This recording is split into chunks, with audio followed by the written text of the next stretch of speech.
ज़ब्त कहता है खामोशी में बसर हो जाए, दर्द की ज़िद है कि दुनिया को खबर हो जाए।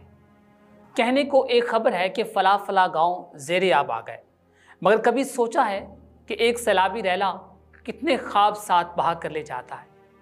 पता है, जब हमारे गांव में कहते थे कि सैलाबी रेला गुजरने वाला है, गांव खाली करो, माएँ सबसे पहले अपने बच्चों की असनाद उठाती थी। हाय मेरे बेटे, हाय मेरी बेटी की 14 साल की मेहनत। ये गरीब लोग रोते हुए घर छोड़ते हैं, आहो बुका करते हैं। अम्मा जी उस लकड़ी के संदूक को बार बार देखती है जहां वो बेटी का जहेज जमा कर रही थी, जहां कोई इतना महंगा कपड़ा कोई खानदान में शादी के शरीक होने के लिए लड़के की माँ दिखाई देती है। अम्मा जब बेटी के लिए रख लेती है, कोई अच्छा बर्तन जो उसने खुद नहीं इस्तेमाल किया होता वो बेटी के लिए रख देती है। वो अपनी शादी के साल बाद अपनी इकलौती सोने की अंगूठी से उतार के रख देती है। वो संदूक छोड़कर कहीं नहीं जा सकती। फिर उसकी नज़र छत पर लगे उस पंखे की तरफ जाती है जो उसे याद दिलाता है कि उसे जहेज में एक स्टैंड वाला पंखा मिला था, मगर पहले बेटे की पैदाइश पर ना मिलने वाले मुबारकबाद के पैसों से ये छत वाला पंखा बना लिया था। कैसे कैसे छोड़ के जा सकती है वो माँ?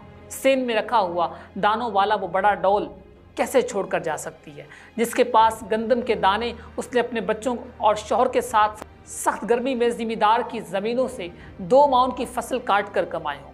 वो माँ उसे कैसे छोड़ सकती है? ये गंदम साल भर उसके बच्चों का पेट भर सकती थी, उसको कैसे छोड़ दे? सब कह रहे हैं कि घर में जो कुछ भी है, जानवर हैं, उनको खोल दें। अगर उनकी ज़िंदगी हुई तो वो तैर कर अपनी जान बचा लेंगे। अम्मा सोच रही है कि ये कैसे जाने दूँ। ये गाय जो हमारे घर का चूल्हा गर्म रखे हुए है, गुर्बत की वजह से सारा दूध बेच देती है।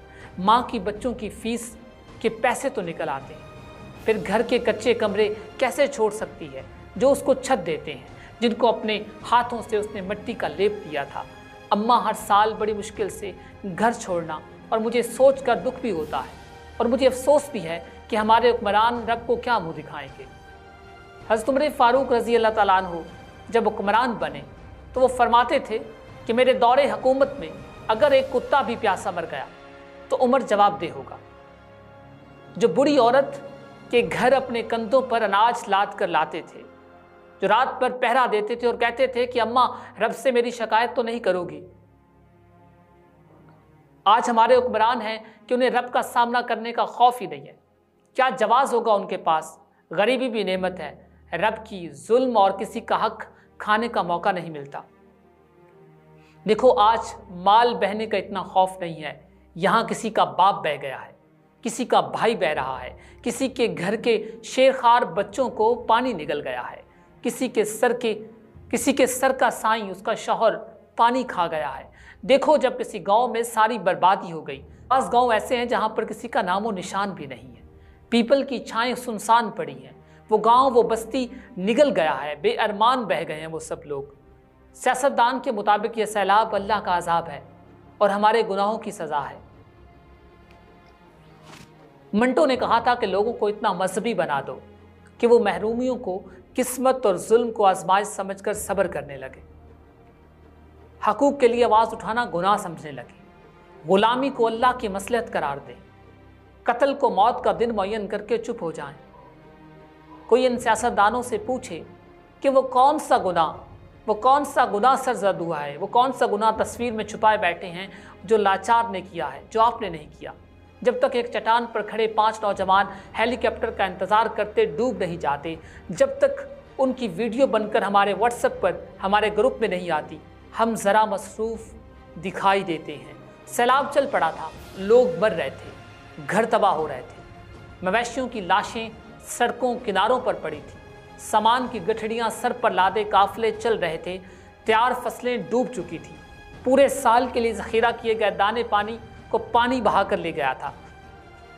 सूखे दरिया, वो दरिया जिनके हम नाम भी भूल चुके थे, अपने पुराने रास्ते सूंघते हुए कहीं से वापस पलट रहे थे और आग के रास्तों में बनी आबादियाँ मिलिया मेट हो चुकी थी। मौसमों पर नज़र रखने वाले बता रहे थे कि कराची की बारिश तवील है और तकलीफ दे भी है, लेकिन कराची से आगे भी पाकिस्तान है और बहुत बड़ा पाकिस्तान है। पहाड़ों की बारिशों से जो सैलाब रेले निकाल रहा था, उनके पास कोई रास्ता नहीं था।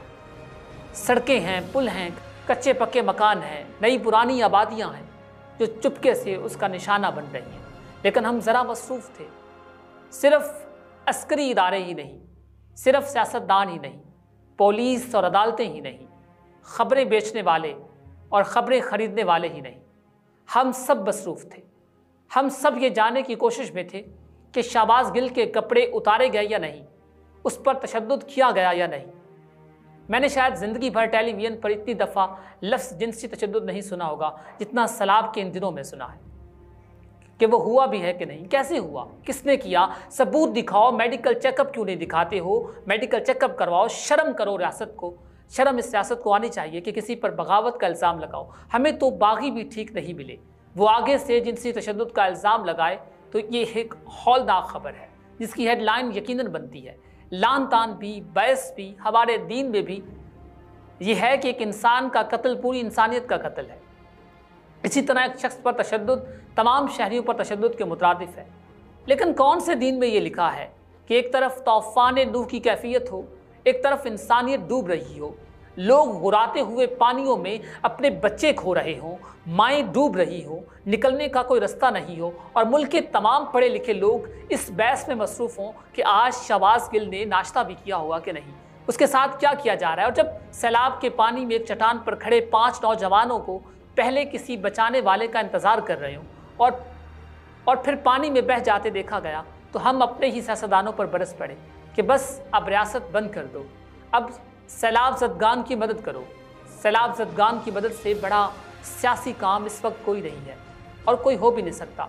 सियासतदानों से कहना चाहिए कि भाइयों, जम के सियासत करो, हैट पहनो, लंबे बूट पहनो, काले चश्मे लगाओ, आंखों पर लगाओ, गरीब बच्चों के साथ फ़ोटो खिंचवाओ, हेलीकॉप्टर पर चक्कर लगाओ, राशन के लिए ट्रक में खड़े होकर राशन के थैले बांटो, फिर फ़ोटो बनाओ, सोशल मीडिया पे लगाओ, कोई भी काम करो। पिछले इलेक्शन पर वोट नहीं पड़े थे, इधर भी खैमे पहुंचाओ, खलकत को अल्लाह के अजाब से मत डराओ, वो भुगत रहे हैं, खुद उनसे खलकत से अजाब से डरो कि कहीं तुम्हें ना भुगतना पड़ जाए।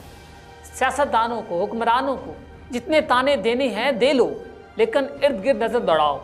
इस क़यामत के मंजरनामे में सबसे पहले गायब होने वाले हमारे सेठ, हमारे वो कारपोरेशन वाले जो पाकिस्तानियों से सिर्फ बाल बनाना चाहते हैं।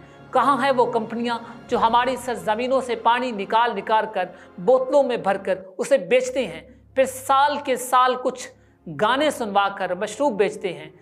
कहाँ हैं वो मिट्टी को सोना बनाने वाले, खादें बेचने वाले, हर गरीब की जेब में हाथ डालकर आखिरी 10 रुपए तक नोचने वाले। कहाँ हैं वो मोबाइल कंपनियां, किधर हैं वो काटन की मिल्स, उसके एक्सपोर्टर्स। तीसरे महीने लाखों रुपए के इश्तिहार लगवा कर कहते हैं हम लुट गए। किधर गए हैं वो हुकूमत के लाडले हाउसिंग सोसाइटियां बनाने वाले, वो तमाम लोग जिन्होंने दरियाओं के किनारे पर सैलाबी नालों के ऐन बीच प्लाट काट दिए। और कहाँ हैं मलक रियाज के वो जहाज़ जो हुक्मरान हर अपोजिशन लीडर की सवारी के लिए तैयार रहते हैं। कहाँ कुदरती आफत के आते हैं वो ग्राउंड।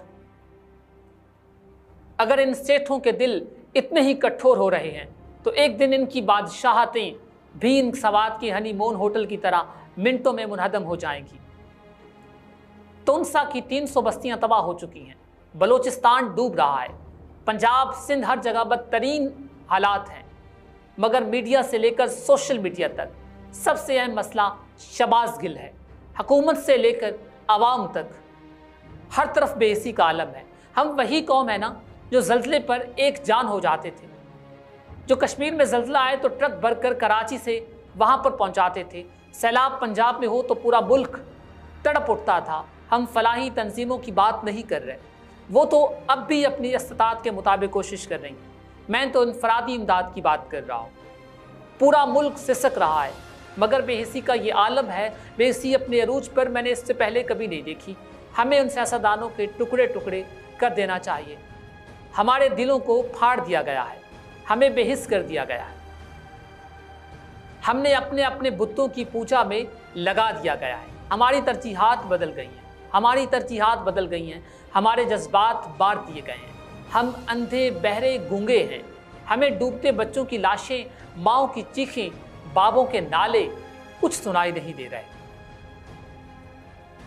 ये 5 अगर सियासतदानों के बच्चे होते, एक खान साहब का बेटा होता, एक नवाज शरीफ का नवासा होता या फिर नवाज शरीफ का पोता होता, एक जर्नैल की औलाद होती, एक जरदारी का साहबजादा होता, एक JUI का एक अमीर फर्जंद होता, तो क्या तब भी इन सब की मौत को मुंह के उतार दिया जाता? क्या तब भी इन 5 घंटों के लावारिस छोड़ दिया जाता? क्या तब भी मीडिया खामोश रहता? कहाँ थे? और ये सब मुफ्तियान आज़म कहाँ थे? कहाँ होता ये लीडर? क्या होती ये रियासत मदीना? अफसोस। अफसल सिराज के खूब कहते हैं कि हमने जो अब्रे करम जान के मांगा पानी, एक बर्बादी के लिए शहर में उतरा पानी। कब का घर बार मेरा आग में जल बुझ भी चुका, अब ये क्या लेने तेरी आंख में आया पानी। हम हैं सहरा के अमी, हमने गवा कर आंखें, रेत ओंटों पे तो पलकों पे बिठाया पानी। खेत खलियान भी घर बार भी रोंदे उसने, कैसी उजलत में गया दौड़ता अंधा पानी। हमने इस बार भी कागज़ पे बना के पुश्ते, अपनी बस्ती की तरफ बढ़ने से रोका पानी। एक चक्कर है मेरे पाँव में ऐसा भी नहीं, दर बदर मुझको लिए फिरता है दाना पानी। किसी के पास बहुत कुछ है, किसी के पास बहुत कुछ है खुदा का दिया हुआ, किसी के पास सिवाय खुदा के कुछ नहीं। इंसाफ की देवी अंधी बहरी दिखाई देती है, क्या तुम्हें भी अदल की चीख सुनाई देती है?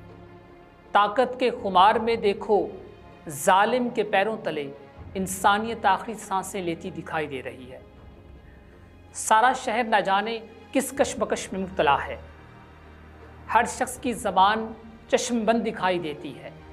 कोई सुनता नहीं मज़लूम की पुकार शहर सितमगर में, चारों तरफ गली में है बेहिसी दिखाई देती है। न क़यामत की वाशत है देखो मेरे हमवतनों, देखिए अब वक्त की ललकार किसको सुनाई देती है।